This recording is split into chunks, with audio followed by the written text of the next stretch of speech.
ماں باپ یہ بھی شکایت کرتے ہیں کہ ہم اگر بچے ہمارے بالغ ہو گئے، ہم بچوں سے کہہ رہے ہیں کہ بیٹا رمضان المبارک کا مہینہ ہے، روزے رکھو، اور اگر وہ بچے روزے نہیں رکھتے تو وہ بھی نافرمانی کے زمرے میں آ جاتا ہے نا۔ بسم اللہ الرحمن الرحیم۔ دیکھیں بچپن سے ہی تربیت کی جاتی ہے، بالکل صحیح۔ ماں باپ اگر بچپن سے روزے رکھیں تو بچوں کی عادت ہوتی ہے۔ جب ہی کہا گیا کہ 7 سال میں اپنے بچوں کو اپنے ساتھ نماز پڑھواؤ، مردوں کو کہا گیا کہ فرض نماز مسجد میں اور نوافل گھر میں پڑھو، تاکہ تمہاری وجہ تمہیں دیکھ کر بچے کھڑے ہو جائیں۔ اب وہ ماں باپ جو فجر کی نماز میں سوتے رہیں، ظہر نہ پڑھیں، عصر نہ پڑھیں، اور وہ کہیں تو پھر بچے کبھی نماز ہی نہیں پڑھتے۔ ہم نے دیکھا ہے کہ آپ نے مصلی بچھایا اور 3 سال اور 2.5 سال کا آپ کا بچہ آیا اور آپ سجدے میں گئے، اس نے سجدہ کر دیا۔ اور مجھے بتائیے وہ بچہ جب اللہ کا ہے تو اللہ کی شان و جلالت کتنا ناز کرتی ہے، کتنا فخر فرماتی ہے۔ پھر یہاں والدین نے اپنا کام کر دیا، اب وہ بچے جو ہیں وہ گناہگار ہوں۔ رسول اللہ صلی اللہ علیہ وسلم کی حدیث کے مطابق اگر کوئی شخص رمضان کا ایک روزہ چھوڑتا ہے، وہ زندگی بھر روزہ رکھے، وہ پوری زندگی روزہ رکھے، جو ثواب رمضان کے روزے کا وہ پا نہیں سکتا۔ اب آپ کا ایک سوال، نبی علیہ السلام خواب دیکھتے ہیں اور پھر لوگوں کو تلقین فرماتے کہ میں نے آج خواب دیکھا کہ میں جنت کے اندر سیر کر رہا ہوں، اور جنت میں گیا تو مجھے ایک آواز آئی جو بڑے پیارے انداز سے قرآن پڑھ رہی تھی۔ میں نے پوچھا یہ کون ہے؟ فرمایا آپ کا یہ صحابی حارثہ ہے۔ فرمایا یہ کیا کرتا ہے، کیوں ہے؟ فرمایا کیونکہ یہ اپنے والدین کی اتنی خدمت کرتا ہے کہ اللہ اس کا قرآن کو جنت کے اندر سماعت فرماتا ہے۔ وہ زمین میں پڑھ رہے ہیں تو اب اندازہ کیجئے کہ وہ جو ماں باپ کی خدمت کرتے ہیں تو ان کا چرچا وہ فرش پہ کرتے ہیں، عرش پر ہوتا ہے۔ جو ماں باپ کو دل توڑتے ہیں، پھر حدیث رسول صلی اللہ علیہ وسلم اللہ کے نبی سے فرمایا گیا سئل النبی عن الکبائر او کما قال صلی اے اللہ کے نبی کبائر کیا ہے؟ آپ نے فرمایا اشراق، شرک کرنا، وعقوق الوالدین، اشراق باللہ، شرک کرنا، والدین۔ آج کے دن اور بالخصوص جو اعتکاف میں بیٹھے ہیں ان کو میں تلقین کرتا ہوں، دیکھو بچوں، خانہ کعبہ میں بیٹھو، خانہ کعبہ میں حتیم ہو اور تمہارے پاس غلاف کعبہ ہو، شب قدر ہو، جب آسمان سے فرشتے اتر رہے ہو، اگر تم ماں باپ کے نافرمان ہو تو تمہارے سارے اعمال تمہارے منہ پہ مار دیے جائیں گے۔ اور اگر تمہارے والدین تم سے راضی ہیں، ثلاث دعوات مستجابات لہن، دعوت الوالد، دعوت المظلوم، دعوت المسافر، او کما قال اسلام۔ حضور نے فرمایا والد کی دعا وہ فرش پہ کرتا عرش پہ سنائی جاتی ہے، اور والد دعا کر دے تو بندہ۔ اچھا میں آپ کو پوچھوں، میں ایک سوال پوچھتا ہوں نوجوانوں سے، آخری بات، آپ کو کیسے معلوم چلے، مدیہ بہنوں کیسے معلوم چلے کہ مجھ سے اللہ راضی ہے نہیں؟ ایک سوال ہے، تو یہ سوال اگر میں رسول اللہ سے پوچھوں یا رسول اللہ مجھے کیسے معلوم چلے کہ مجھ سے اللہ راضی ہے نہیں، تو اللہ کے نبی فرمایا یہ دیکھو تم سے تمہارا والد راضی ہے نہیں۔ اگر تم سے تمہارا والد راضی ہے تو اللہ تم سے راضی، اور تم سے تمہارا والد ناراض ہے تو اللہ تم سے ناراض۔ آج نوجوان جتنے بیٹھے ہیں وہ ان کو دیکھنا ہے، اگر والدین حیات ہیں اور بالخصوص والد، اگر والد ناراض ہیں تو پھر اللہ تم سے راضی نہیں ہے۔ اچھا کالر آتے ہیں زبیر بھائی؟ جی کالر ہیں میرے خیال میں۔ جی ہلو، جی السلام علیکم۔ وعلیکم السلام۔ جی کیا سوال ہے عبید بھائی؟ میرا سوال یہ ہے کہ رمضان المبارک میں جب لوگ اعتکاف بیٹھتے ہیں تو والد کو ملنے کے لیے چھوٹے بچے جس طرح ملنے کے لیے مسجد میں چلے جاتے ہیں اعتکاف کے دوران، جی جی، تو وہ اگر شور شرابہ کر دیتے ہیں یا ہلکی پھلکی مستی کرتے ہیں تو کیا والد ان کو ڈانٹ سکتے ہیں کہ نہیں ڈانٹ سکتا مسجد میں خاص کر کے؟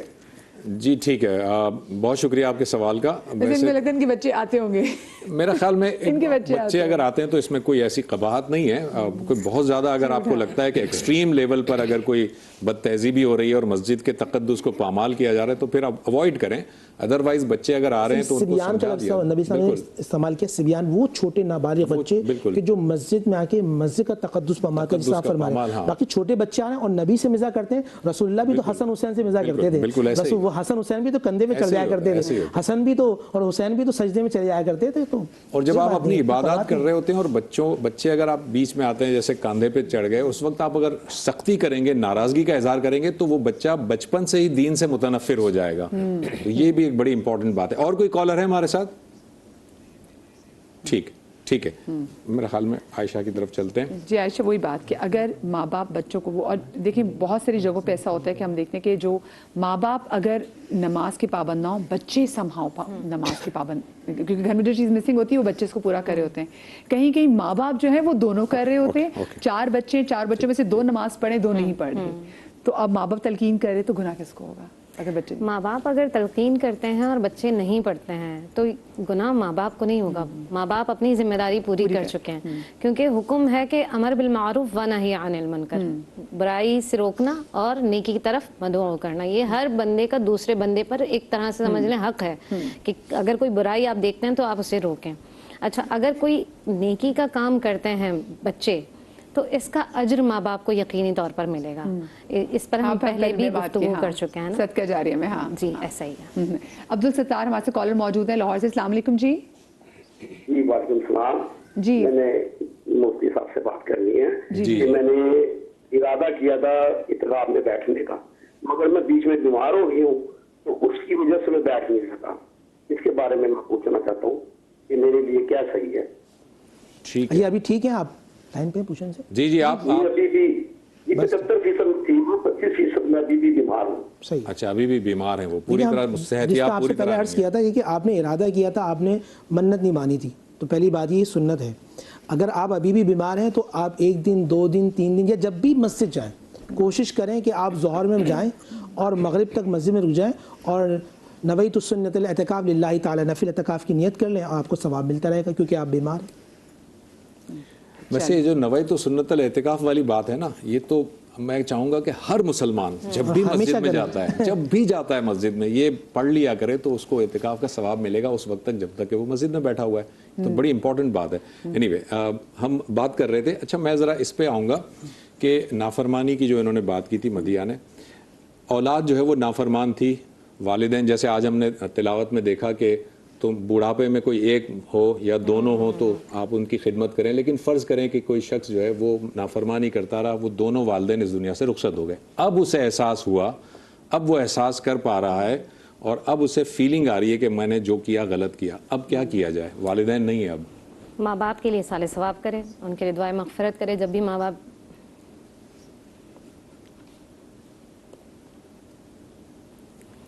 اچھا یہ بڑا مشکل ہوتا ہے اسپیشلی جب آپ کے اپنے والدین دنیا سے, میرے والدین بھی نہیں ہے نا, تو مجھے اسی لیے یہ ایک ہوتا ہے ہر وقت یہ ایک فیلنگ ہوتی ہے کہ میں شاید کچھ بہت زیادہ کر نہیں سکا ان کے لیے. تو اینی وے اب مفتی صاحب, جواد بھائی آپ بتائیے گا. جی بسم اللہ الرحمن الرحیم. زبیر بھائی یہ خود احساس ہونا بھی ایک بہت بڑی نعمت ہے. ہم نے تو ایسی بےحس اولاد دیکھی ہے کہ ماں باپ کو زندگی میں تو چھوڑ دیجیے, مرنے کے بعد ان کے دل نہیں پسیجتے اور وہ کبھی جا کر جو ہے وہ خبر نہیں لیتے کہ وہ جس دنیا کے عباسی ہو گئے ہیں, کبھی ہم جا کر ان کی خبر لیں. ان کو یہ یاد نہیں رہتا کہ یہ وقت ہم پہ بھی کل آنا ہے. تو میں سمجھتا ہوں کہ یہ اپنے آپ کو چینج کرنے کا مہینہ ہے. اور جیسے مفتی صاحب نے بیان فرمایا کہ ہماری جنت, یقینا اللہ نے جو جنت کا وعدہ کیا وہ ہر صاحب ایمان کو ملنی ہے. ہماری جنت ہمارے سامنے ماں باپ ہے. یہاں ہم نے جنت کو دیکھا ہے کہ کوئی ٹھوکر مار رہا ہے, کوئی شخص سڑک پہ پھینک رہا ہے, کوئی شخص زد و کوب کر رہا ہے. کیسی کیسی خبریں اس ملک میں ہمیں سننے کو ملتی ہیں. ڈوب مرنے کا مقام ہے شرم سے. میں سمجھتا ہوں جن کے ماں باپ زندہ ہیں ان کی خدمت کریں, اپنے باپ کے ہاتھ کو جنت کی کنڈی سمجھیں, ماں کے قدموں کو جنت کا سایہ سمجھیں. میں سمجھتا ہوں اگر رمضان کی رحمتوں کو کم حق کو پانا چاہتے ہیں, ماں باپ کے ہو جائیں, اللہ خود اپنی رحمت ان کے نام کر دے گا. سر ایک یہاں جملہ عرض کروں گا کہ آپ عمرے پہ جاتے ہیں, لاکھوں روپے خرچ کرتے ہیں, لیکن آپ کو نہیں معلوم کہ آپ کا عمرہ قبول ہے یا نہیں. مگر اب صبح اٹھ کے آپ نے ماں باپ کو دیکھ رہے ہیں تو اللہ آپ کو مقبول, جس کو قبول کر لیا اس اللہ تعالیٰ اس عمرے کے برابر آپ کو ثواب عطا فرمائے. اور ماں باپ سید الشہداء کا قول بھی ہے کہ مقبول یعنی کہ آپ کو اللہ نے قبول کر لیا. تو جن کے والدین حیات ہیں اور جو اعتکاف میں بیٹھنے والے ہیں, سب سے پہلے تو والدین سے دعا کریں کہ حضرت آپ ہمارے دعا فرمائیں. میرا یہ یقین ہے کہ ماں باپ اگر دعا کر دیں, اور بالخصوص اسپیشلی باپ دعا کر دے نا, رد نہیں, باپ دعا بہت کم دیتا ہے, مگر جب دے دیتا ہے نا تو یہاں سے جب دعا یعنی کہ جب دعا نکلتی ہے تو ساتوں آسمان چیرتی ہوئی عرش پر جا کے اللہ کی بارگاہ میں سجدہ ریز. اچھا ایک مفتی صاحب ذرا اس پہ بھی بتائیے گا, اعتکاف کی جیسے آپ نے دونوں حضرات نے جو شروع میں بتایا کہ دھرنا دینا, اللہ کے لیے بیٹھ جانا, گڑ گڑانا, لیکن ہم دیکھتے ہیں کہ آج کل جو اجتماعی اعتکاف ہے وہ اس کے اندر وہ تعلق باللہ اتنا پیدا نہیں ہوتا, اس میں شاید ہنسی مذاق اور غیبت اور اس طرح کی چیزیں بہت زیادہ ہوتی ہیں.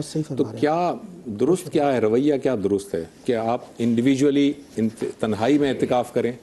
بہت اچھا سوال کیا, مجھے خوشی ہوئی اس بات کی کہ میں دیکھتا ہوں نوجوانوں کے بعد جب میں جاتا ہوں تو وہ ہنسی مذاق والا ماحول ہوتا ہے. دیکھیں اللہ والے جو پہلے اعتکاف کرتے تھے, ہم نے اکابرین کو دیکھا وہ خلوت میں کرتے تھے. بالکل, وہ تنہا مسجد میں حجرے بنا دیا جائے, حجرے بنا دیتے, اور حجرے کے اندر وہ ہوتے تھے, یا قرآن ہوتا تھا, وہ ہوتے تھے, نماز ہوتی تھی, وہ ہوتا تھا, مصطفیٰ کریم صلی اللہ علیہ وسلم پہ درود ہوتا تھا, اور پھر جب وہ نکلتے تو چہرے پہ اللہ کا ایسا نور ہوتا تھا, اور وہ دعائیں کرتے تھے, اللہ تعالیٰ پورے آبادی کو شر سے محفوظ کرتا تھا. تو آج بھی میں یہ کہوں گا کہ جو جھمٹا لگ جاتا ہے اور لوگ دنیا کی باتیں, حدیث رسول میں نے ایک پڑھی تھی, بڑے خطرناک تھی وہ جملے کہ جس طرح آگ لکڑی کو کھاتی ہے، دنیا مسجد میں دنیا کی بات کرنا، جو آپ کا جملہ ہے مسجد میں دنیا کی بات کرنا نیکیوں کو کھا جاتا ہے. تو وہ لوگ جو اعتکاف میں ملنے بھی جاتے ہیں تو خدا کے لیے وہاں بیٹھ کر صرف قرآن و حدیث کی بات کریں. ایک بات یہ بھی بتائیں کہ اعتکاف رمضان مبارک تو پورا بہت ہی بابرکت میں، لیکن آخری ہی عشرے میں کیوں؟ تاکراتوں کی وجہ سے، تاکراتوں کی وجہ سے، تاکہ وہ لمحہ مل جائے اس میں اللہ آپ کو 84 سال کے برابر ثواب عطا فرما دے. آپ وہ ایک لمحہ 30,000 مہینے والی عبادت کا ثواب عطا فرما دے. یہ تو میرے لیے رحمت ہے نا. بالکل صحیح ہے، بالکل صحیح. آخری ویسے آپ نے جو کہا نا آخری، یہ بالکل درست بات آپ نے فرمائی، لیکن ایک روایت ہمیں ملتی ہے جس میں نبی صلی اللہ علیہ وسلم نے شروع میں بھی اعتکاف کیا ہے. وہ روایت بھی ہے، ایسا نہیں کہ نہیں ہے، آپ کر سکتے ہیں اس میں بھی. اس میں روایت یہ ہے کہ شروع میں بھی نبی صلی اللہ علیہ وسلم نے شب قدر کو تلاش کیا، اس میں نہیں پایا، پھر دوسرے میں تلاش کیا، عشرے میں اس میں بھی تلاش کیا، اسے نہیں پایا، پھر آخری عشرے میں، اور پھر آپ علیہ الصلوۃ والسلام نے فرمایا کہ یہ آخری عشرے میں موجود ہے، اس لیے آخری عشرے میں کی جاتی ہے. صحیح. اچھا، اب جیسے کیونکہ میں عائشہ کو دیکھ رہی تو آف کورس کسی کو کوئی پیرنٹ، جیسے میری امی نہیں ہے تو مجھے اس کی بات پتہ چلا. جب صدقہ جاریہ کی ہم پہلے بات کرتے تھے، اصالِ ثواب کی بات کرتے تھے، پہلے کسی اور نیت سے بات کرتے تھے، اب اصالِ ثواب میں دوڑ کے چیزیں کر رہے ہوتے ہیں کیونکہ اب اگلا کسی دوسری دنیا میں چلا گیا جو الٹیمیٹ گفٹ بھیجنا ہے. کیا کر سکتے ہیں ان کے لیے اس آخری عشرے میں جو ہمارے پیارے دنیا سے چلے گئے؟ استغفار کریں ان کے لیے، ان کی بخشش مانگیں اللہ سے. میں بات نہیں کر سکوں گی. ٹھیک ہے، کوئی مسئلہ نہیں ہے، ہم یہاں پر گفتگو کر لیتے ہیں. یہ جو ہم بات کر رہے ہیں سر اعتکاف کی، اس میں بعض اوقات ایسا ہوتا ہے جواد بھائی کہ کچھ بہت ہی ناگزیر قسم کی سچویشن ہو جاتی ہے. اعتکاف میں ایک شخص بیٹھا ہے پوری نیت اور خلوص کے ساتھ بیٹھا ہے، خدا نخواستہ اس کے گھر میں کوئی ایمرجنسی ہو گئی اور اس کو بہرحال نکلنا پڑا، اعتکاف توڑنا پڑا، تو اب ایسی صورت میں کفارہ تو نہیں ہوگا نا، قضا ہی ہوگی نا صرف؟ جی، کفارہ تو نہیں کرے گا، کیونکہ دیکھیں خود یہ اپنے مقام پہ جو ہے، یعنی اس نے جان بوجھ کر ایسا نہیں کیا. دیکھیں ناگزیر وجوہات میں تو بہت سارے واجبات بھی حکم ثانوی میں چلے جاتے ہیں، ایک سیکنڈری حکم آ جاتا ہے. اور یہاں تک بھی کہا گیا ہے کہ غیر ضروری حاجت جس کو شریعت کی نگاہ میں اہمیت نہ دی گئی ہو، چارجر گھر رہ گیا تھا وہ لینے گیا ہوں، یہ کون سی اہمیت ہے؟ کسی سے منگا سکتے تھے آپ. اسی طرح اور کوئی چیز ایسی، تو کوشش یہ کریں کہ جو بھی 3 دن 10 دن آپ عشرے میں بیٹھے ہیں اس میں کم از کم اللہ سبحانہ وتعالیٰ سے لوتو لگائیں، جس سے آپ کچھ لینے گئے ہیں اس سے رحمت کے طالب بن کر کچھ وقت تو وہاں رہیں. یاد خدا جو ہے وہ دل میں موجود رہے، دنیا کی یاد دل میں نہ ہو. اسی طرح کہا جاتا ہے کہ جب دنیا اپنی یعنی ذہن سے تمام خیالات اور تمام چیزیں نکالیں، صرف یاد خدا ہو، خوف آخرت ہو اور اللہ کی رحمت کی طلب ہو، انشاءاللہ تو پھر کم حق. لیکن ناگزیر وجوہات کی بنا پر جایا جا سکتا ہے، بلکہ واجب ہو جائے گا، اعتکاف ختم کیا جا سکتا ہے، مگر اس میں کفارہ نہیں ہوگا، قضا ہوگا. اندلانا بھی ہے، ہمارے یہاں بھی ایسا ہی ہے کہ کوئی شدید معاملہ ہو تو جا سکتے ہیں، اور پھر ابھی رمضان میں اگر ہے تو قضا کر لیں، رمضان کے بعد قضا کر لیں. بلکہ یہاں تک ہے کہ جو آپ کی حاجت ضروری حاجات ہوتی ہیں وہ اس کا اگر انتظام مسجد میں نہ ہو تو آپ تب بھی نکل سکتے ہیں. قضاء حاجت کے لیے بالکل ایسے ہی معاملات ہیں، بالکل جا سکتے ہیں، اس میں کوئی قباحت نہیں. ہاں بالکل شریعت، لیکن کہ کلام بس یہاں کلام کرنے سے منع کیا گیا. اب تو مساجد کے اندر اس میں ایک جملہ اور کہہ دوں کہ بلکہ کہا یہ گیا ہے کہ اگر شوہر اعتکاف میں بیٹھ رہا ہے اور اس سے اگر حقوق زوجیت سلب ہو رہے ہیں، کمائی نہیں ہو پا رہی، گھر کا اکیلا کرنے والا وہ یہ گھر کے کام کاج ڈسٹرب ہوں گے، تو پھر اس کے لیے وہ والا فریضہ لازم ہوتا ہے. ظاہر سی بات ہے، بالکل ایسے ہی. خواتین کی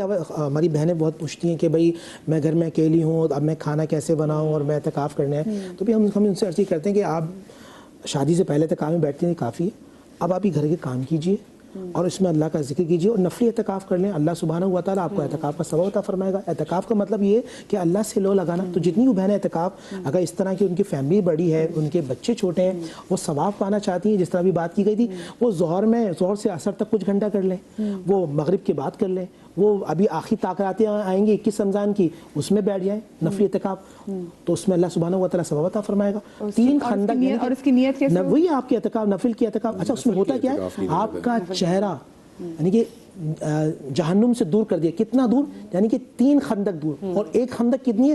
زمین اور آسمان کے برابر. یعنی کہ جو شخص اعتکاف کر رہا ہے، اللہ مجھے اور آپ کو بیت اللہ میں، مسجد نبوی میں، مسجد اقصی میں، اور جو ہمارے بڑے لوگ ہیں ان کے پاس بیٹھنے کے. الہی آمین، الہی آمین. رائٹ، کچھ بہتر ہوئی آپ کی کنڈیشن. ٹھیک ہے، اچھا جی. اور کچھ ایڈ کرنا چاہیں گے آپ اس سے پہلے کہ کوئی بھی اگر ایڈ کرنا چاہیں تو کر لیں، کافی ہے یہ. اچھا ٹھیک ہے. ناظرین ہم جو ہے ایک بات بتائیں، آپ مجھے بتائیں، یہ رمضان المبارک میں اعتکاف ہے، قضا تو ہم کسی بھی مہینے میں کر سکتے ہیں پوری کرنی ہو، کسی اور مہینے میں اتنے اچھے پاک شعبان آتا ہے، رجب آتا ہے، ربیع الاول آتا ہے، اس میں اعتکاف کیوں نہیں ہے؟